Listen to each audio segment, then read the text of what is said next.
kalau kita cermati narasi radikalisme akhir-akhir ini, Prof, ya, dari yang tadi dengan banyak yang disinggung dari versi pemerintah, kenapa radikalisme itu selalu diidentikan dengan melawan pemerintah, Prof? Nah, ini saya kira harus kita koreksi ya, karena saya kira ini merupakan kesalahan berpikir sejak Belanda dulu ya, karena waktu Hindia Belanda dulu menempatkan pemerintah dan rakyat itu berhadapan. Iya, betul. Kan itu. Nah, ini pola pikir yang sudah sejak itu ada, bahkan menempatkan rakyat itu sebagai pihak lawan yang sewaktu-waktu dapat memberontak pada pemerintah. Wah, ini kan zaman bahula dulu, Mas, zaman Belanda. Betul. Itu. Sampai kita merdeka itu dihadap-hadapan terus itu. Yeah. Lalu untuk memudahkan mengidentifikasi lawan, kemudian dimunculkan apa? Pembelahan dalam masyarakat, atau dulu kita kenal dengan divide et impera. Yeah. Politik divide et impera. Antara yang patuh pada penjajah atau pemerintah waktu itu dan yang melawan penjajah atau pemerintah waktu itu. Yang melawan ini yang kemudian dijuluki radikalis, ekstremis, kan itu kan, bahkan sampai teroris, Mas.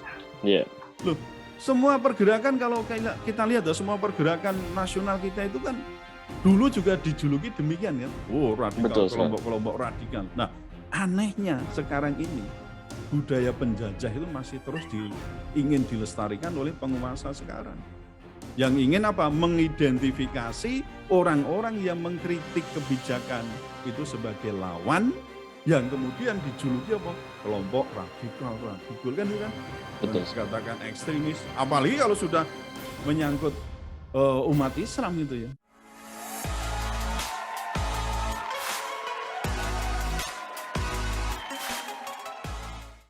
Assalamualaikum warahmatullahi wabarakatuh, Puan dan Tuan. Kembali lagi di segmen Tanya Profesor di channel Radikal, Ramah Terdidik dan Berakal, channelnya Prof. Suteki. Dan seperti biasa sudah ada di samping saya Prof. Suteki. Assalamualaikum, Prof. Suteki. Waalaikumsalam warahmatullahi wabarakatuh. Alhamdulillah. Ini kali kesekian kita akan membahas tentang pendapat dari Gus Miftah nih, Prof. Ya. Baik, Prof. Saya tuh mendapati berita dari Republika. Gus Miftah _2 kebencian kepada pemimpin picu kasus radikalisme. Nah, izin bacakan, Prof, 3 paragraf.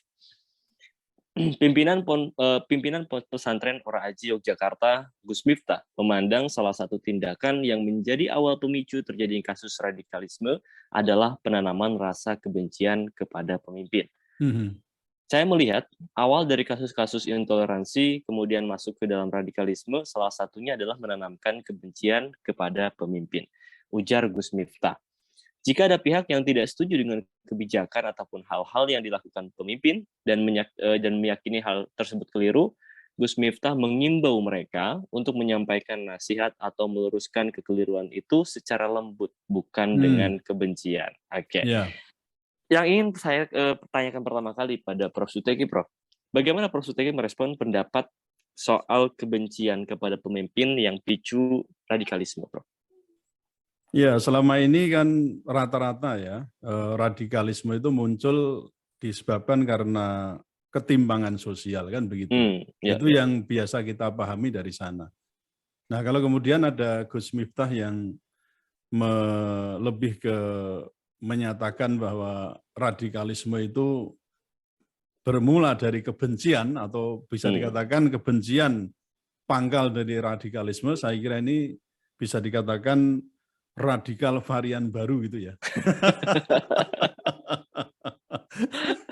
Oke, baik. Kan ada kadrun varian baru, lah ini juga ada radikal varian baru itu. Ya, pertama kita harus cermati dulu lah apa yang dimaksud dengan radikalisme itu. Karena hingga saat ini itu pengertiannya kan belum jelas. Jadi saya sebagai orang hukum juga tidak menemukan nomenklatur hukum. Apa sebenarnya yang dimaksud dengan radikalisme itu. Bahkan saya cenderung menyampaikan di mana-mana, radikalisme itu sebuah nomenklatur yang sifatnya obscure dan lentur. Nah, penerjemahannya itu kan akhirnya apa? Seringkali diserahkan pada masing-masing pemangku kepentingan, BNPT sendiri, Kementerian Menpan RB, kan ada kan? Itu ada situs namanya situs ASN no radikal itu kan ada juga itu. Wah itu diterjemahkan beda-beda. Nanti Kementerian Agama sendiri, masyarakat memandang sendiri. Kenapa? Karena termasuk Prof. Suteki memandang sendiri ya radikal. Iya, termasuk saya melihatnya itu sendiri tadi. Yaitu paling utama penyebabnya mengenai ketimpangan sosial tadi. Nah, jadi yang jelas saya melihatnya ini sebagai sebuah propaganda lah gitu ya untuk menutupi kekurangan, ketidakberhasilan, kegagalan pemerintah dalam rangka untuk menjamin kesejahteraan, penegakan hukum yang adil, dan juga keamanan rakyat. Nah, lalu kan pertanyaan kita kan siapa ya sesungguhnya yang disebut orang radikal, kemudian yang terpapar radikalisme, ini semuanya masih obskur dan lentur. Nah, misalnya mengapa seorang muslim yang taat pada agamanya dan dijamin itu kan dijamin oleh undang-undang ya, oleh konstitusi juga untuk menjalankan agama sesuai dengan keyakinannya kan itu kan justru dituduh apa? Dituduh dan dituding radikal. Itu radikal. Nah, sementara soal radikalisme itu kan tadi saya katakan cenderung lebih pada nomenklatur politik akhirnya, bukan nomenklatur hukum. Nah, saya dalam hal ini berpendapat bahwa istilah radikalisme tadi saya sebutkan tidak kita kenal secara hukum. Kalau kita ngomong bakunya, wah definisi baku, kalau dicari-cari mana ada. Nggak ada ya. Kalau soal terorisme, ya sudah, kita sudah menemukan di Undang-Undang Nomor 5 Tahun 2018. Itu kan jelas ada, apa itu terorisme, jelas. Itu pun terorisme masih sangat lentur kan itu kan. Betul sekali. Nah, soal siapa yang terlibat menyimpan menyembunyikan informasi, itu pendanaan semua masuk, ini kejahatan terorisme.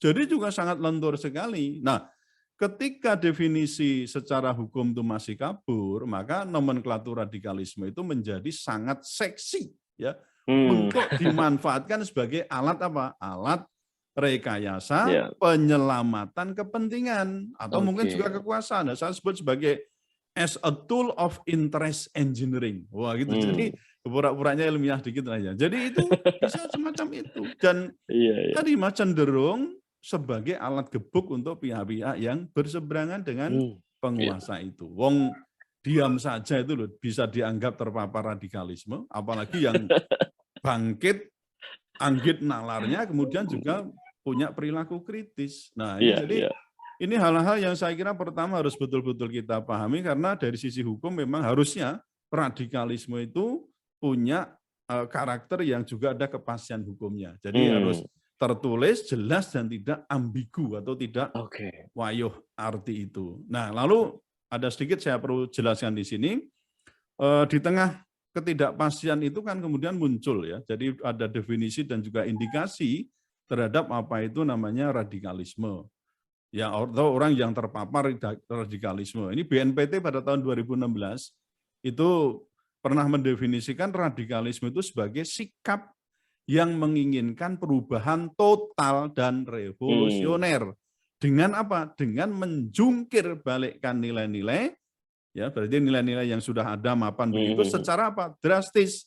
Melalui apa? Ini yang harus dicatat. Dua hal ini. Violence ya atau kekerasan. Dan aksi yang ekstrim. Nah, jadi dua tindakan ini menjadi prasyarat utama untuk menyatakan bahwa orang ini radikal atau tidak gitu loh. Setidaknya ini kalau kita pegang nggak gampang semua orang itu kemudian dilabeli radikal, kemudian mudah dipersekusi, disingkirkan, dicopot jabatannya, dibubarin ya bubarkan ormasnya. Loh, iki opo gitu loh. Nah, itu yang pertama. Yang kedua, soal kebencian tadi.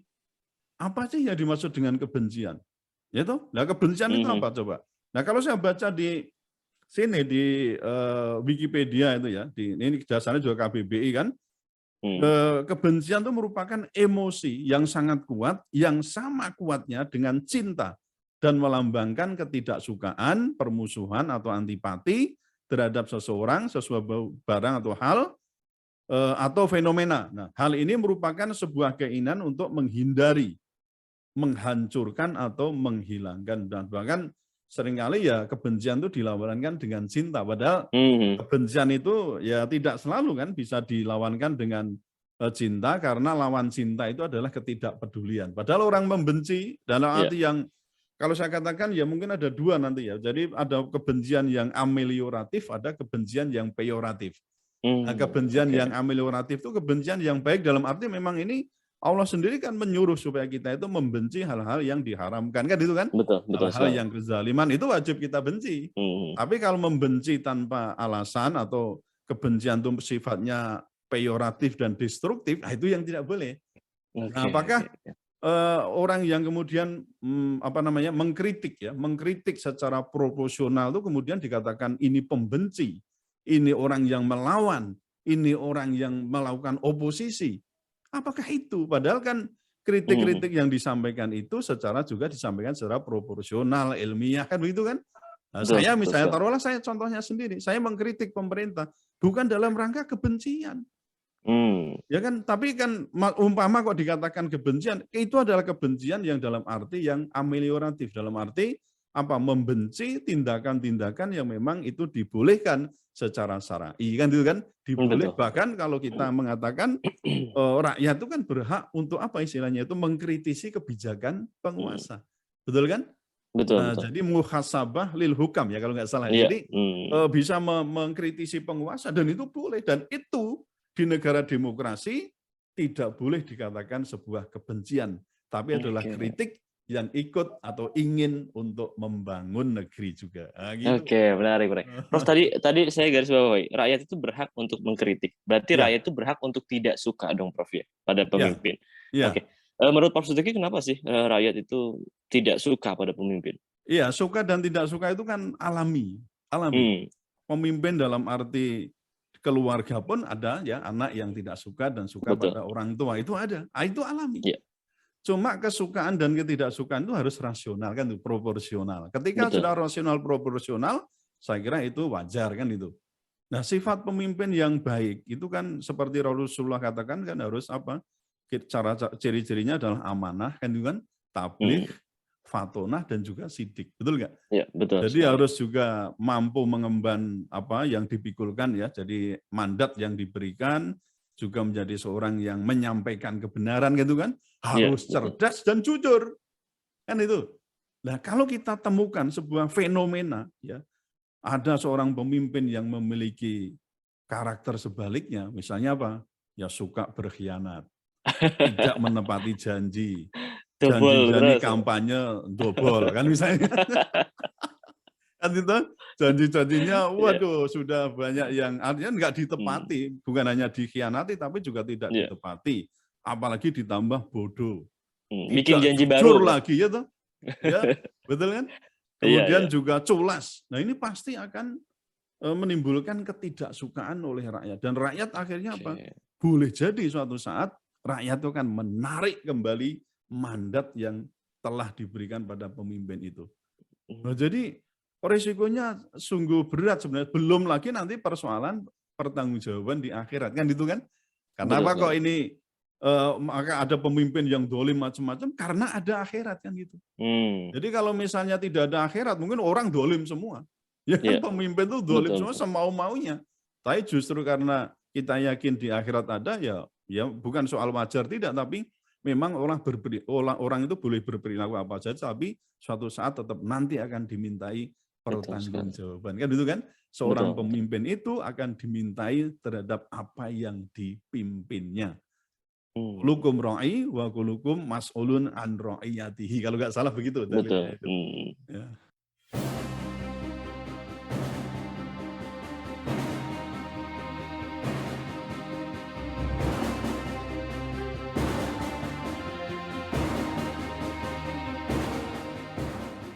Oke, menarik ya. Prof, sebetulnya dalam pandangan Prof Suteki itu bagaimana sih relasi antara rakyat dengan pemimpin saat kemudian pemimpin itu melakukan kekeliruan? Apakah yang kemudian harus yang dilakukan itu seperti yang direkomendasikan Gus Miftah itu? Apakah harus dikoreksi dengan lembut ya, atau gimana Prof menurut jenengan? Nah, ini kan boleh saja ya Gus Miftah itu berpandangan begitu, tapi orang yang kasar dalam mengkritik itu kan bukan berarti membenci ya, dalam pengertian yang tadi saya katakan peyoratif dan destruktif. Oke. Cara orang mengkritik ya nggak boleh semua orang sama lembut semua. Ya kan? Iya. Kayak Abu Bakar semua ya enggak bisa kan itu kan. Tapi ya kayak ada yang seperti Umar ya kan itu tuh. Loh, kita lihat sejarah, enggak ada orang itu berperanginya sama. Enggak ada. Ada yang keras, ada yang tapi siapa yang meragukan soal kebaikan Abu Bakar Umar kan itu kan hebatnya bagaimana, juga bagaimana mudah tersentuh hatinya dalam arti untuk peduli pada orang-orang yang miskin. Loh, ini kisah-kisahnya banyak. Nah, jadi saya katakan sekali lagi bahwa cara orang mengkritik itu tidak boleh diharapkan sama, semuanya halus, sopan, kan itu. Nah, dalam hal ini apa? Penguasa yang harusnya memahami bahwa gaya mengkritik ini rakyatku mesti beda-beda. Ada yang kasar, setengah kasar, ada yang halus sampai diem. Diamnya itu ngeritik juga, sampai nyaris tak terdengar misalnya. Loh itu ya wong doa saja kan, itu kan cara melawan yang paling soft kan doa kan itu ya. Nah, nah ini jangan kemudian diartikan oleh penguasa itu ini sebuah kebencian gitu. Misalnya ya contoh langsung lah ada Habib Rizik Syihab, ya kan? Ada Habib Bahar bin Smith, ada Egy Sujana. Kalau kita lihat yang sering mengkritik pemerintah keras itu kan itu ada Marwan Batubara, betul nggak? Ada Rizal Ramli loh. Mereka itu kan orang yang keras dalam mengkritik. Kadang nggak tedeng aling-aling, gitu loh. Faisal Basri juga. Faisal Basri juga demikian loh. Tetapi apakah mereka itu menyematkan rasa kebencian yang peyoratif dan destruktif? Tidak. Apa yang mereka katakan itu demi apa? Kemajuan Indonesia. Indonesia tidak terjun ke jurang kenistaan, jurang kehancuran kan terus kan. Oh bolehlah gini lah, orang ngerem kendaraan kan ono sing keras, ada yang setengah lembut, ada yang smooth. Bahkan ono sing kebablasan. Rem blong. Enggak boleh itu gaspol rem blong ya, itu enggak boleh. Tapi ketika gaspol tapi remnya tetap ada, artinya tetaplah orang itu kan tetap akan menjaga etika itu pasti. Itu pasti. Cuma soal keras halusnya itu saya kira tidak bisa disamaratakan dan memang tidak harus semuanya lembut. Ada yang keras maksudnya bukan kasar dalam arti orang barbar, tidak ya. Habib Rizik kan bukan orang barbar kan. Kerasnya omongan, tetapi ini bukan soal idola tidak, tapi saya mengatakan beliau itu orang yang mampu untuk menggerakkan orang, menghipnotis orang dengan apa? Narasi-narasi yang keras tetapi ilmiah. Enggak ada yang asal ngawur, enggak ada. Loh, kalau itu saya suka semacam itu. Yang lembut, gelendem ya, saya enggak suka sama itu. Oke, keren sekali, Prof. Prof, terakhir pertanyaan dari saya, Prof. Kalau kita cermati narasi radikalisme akhir-akhir ini, Prof, ya, dari yang tadi dengan banyak yang disinggung dari versi pemerintah, kenapa radikalisme itu selalu diidentikan dengan melawan pemerintah, Prof? Nah, ini saya kira harus apa ya, kita koreksi ya, karena saya kira ini merupakan kesalahan berpikir sejak Belanda dulu ya. Karena waktu Hindia Belanda dulu menempatkan pemerintah dan rakyat itu berhadapan. Betul. Kan itu. Nah, ini pola pikir yang sudah sejak itu ada. Bahkan menempatkan rakyat itu sebagai pihak lawan yang sewaktu-waktu dapat memberontak pada pemerintah. Oh, ini kan zaman bahula dulu, Mas, zaman Belanda itu. Sampai kita merdeka itu dihadap-hadapkan terus itu. Lalu untuk memudahkan mengidentifikasi lawan, kemudian dimunculkan apa? Pembelahan dalam masyarakat, atau dulu kita kenal dengan divide et impera. Politik divide et impera. Antara yang patuh pada penjajah atau pemerintah waktu itu dan yang melawan penjajah atau pemerintah waktu itu.